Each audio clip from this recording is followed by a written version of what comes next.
बिस्मिल्लाहिर्रहमानिर्रहीम। दोस्तों, बांग्लादेश के अंदर इंतहाई तशवीशनाक सूरत हाल है। मरने वालों की तादाद 130 से मुतजावज़ कर गई है और अब ये तादाद जो सरकारी सतह पर तस्दीक हुई है इंटीरियर मिनिस्ट्री की जानिब से और मेडिकल कॉलेज ढाका के मेडिकल बुलेटिन के मुताबिक 133 अफराद की मौत हो चुकी है, जिनकी लाशें मुख्तलिफ इलाकों से, जिनमें मार्केट्स शामिल हैं, सड़कें शामिल हैं, पार्क शामिल हैं, पब्लिक पार्क्स कह लीजिए या फिर पार्किंग स्पेस कह लीजिए या फिर पब्लिक प्लेसेस जो है वहाँ से बरामद की गई हैं।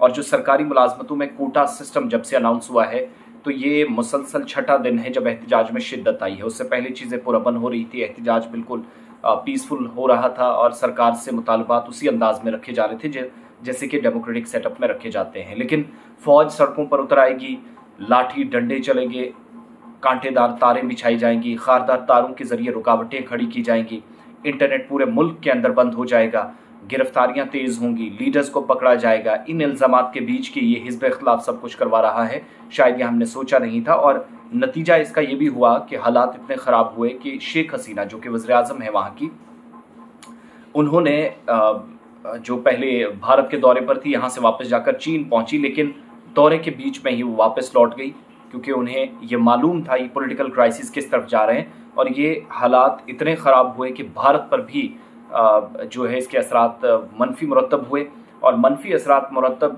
मज़ीद होंगे। इस चीज़ से बचने के लिए तमाम बॉर्डर्स को सील कर दिया गया है।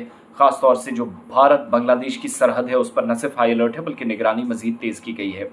और तलबा का एहतजाज सबसे ज़्यादा चल रहा है, तो इसलिए आप अंदाज़ा लगाइएगा कि नौजवान सबसे ज़्यादा मर रहे होंगे।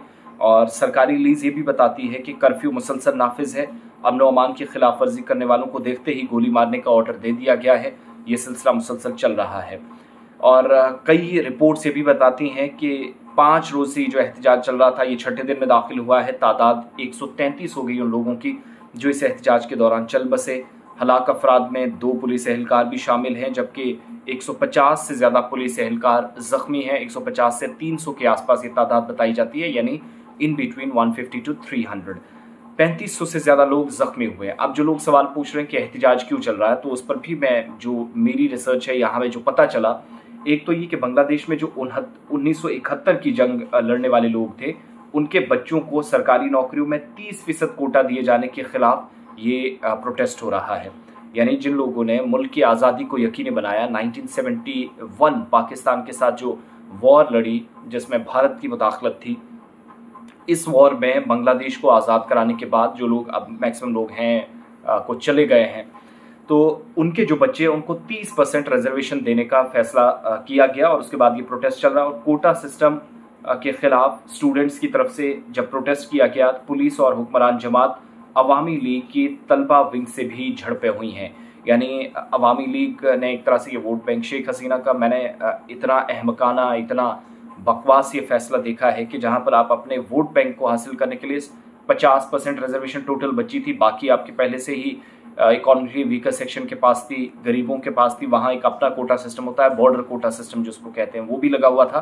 तो टोटल बची हुई थी 50%, बाकी वो उन 3, 4, 5 जो कम्युनिटीज़ हैं उनमें ऑलरेडी तकसीम हुई थी। तो उस 50 में से 30 दे दी एक ही को, तो बाकी जो लोग पढ़े लिखे हैं, आला तालीम याफ्ता है, हज़ारों लोग हैं, आमदनी के कोई ज़राए इतने नहीं हैं, तो दैट मीन्स बेरोज़गारी बहुत ज़्यादा है। तो उन लोगों को ट्रैक पर लाने के लिए आपके पास वाज़ेह पॉलिसी होनी चाहिए थी। आपने अपने एक विंग को उठाया, चलो जी आपको रिजर्वेशन 30% दे दी, आपका काम आसान कर दिया और मुल्क के हालात ये कर रखे।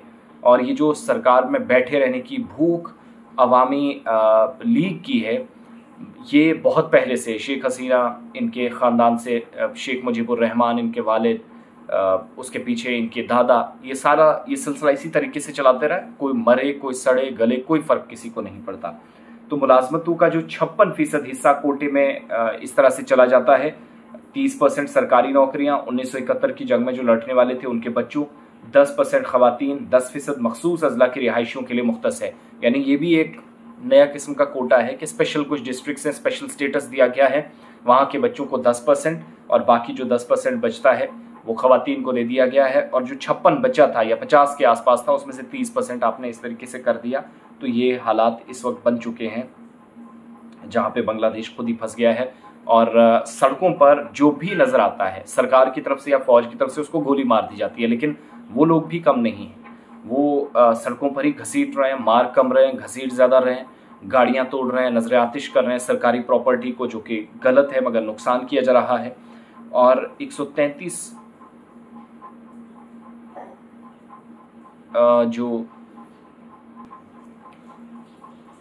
वहाँ के प्राइम मिनिस्टर हैं शेख हसीना वाजिद, वो नाकाम साबित हुई हैं और इस तरीके से मरने वालों की तादाद मुसलसल बढ़ रही है। मुल्क के अंदर कर्फ्यू लगा है और इस कर्फ्यू के बीच इंतहाई खतरनाक सूरत हाल ने भारत को भी इस बात पर मजबूर किया, पाकिस्तान को भी इस बात पर मजबूर किया कि आप अपने बॉर्डर्स को मुकम्मल तौर पर सील कर दें। तो ये पड़ोसी मुल्क के हालात हैं जहाँ पर दुआ करें कि सब चीज़ें ठीक हो। पॉलिटिकल क्राइसिस कहीं पर भी होते हैं, बगावत कई बार हो जाती है, फौज का कब्जा होता है, लेकिन नौजवान रात को भी सड़कों पर है। और सरकार के कुछ लोग जो अवामी लीग का स्टूडेंट्स विंग है, उसके हमने सोशल मीडिया पर गोलियां चलाते हुए जो पिक्चर्स रिलीज हो रही हैं देखी हैं, जो सिक्योरिटी फोर्सेस के साथ मिलकर लोगों का कत्ल कर रहे हैं। सड़कों पर कत्ल गारत 2 घंटे की ढील कल भी दी गई थी, लेकिन कोई ख़ास फ़र्क नहीं, लोग सड़कों पर फिर से निकल आए। तो इस दौरान फिर से वो 2 घंटे से पहले ही ये सिलसिला वो ख़त्म करना पड़ा। ओवरऑल इंतहाई ख़राब सूरत हाल बांग्लादेश के अंदर।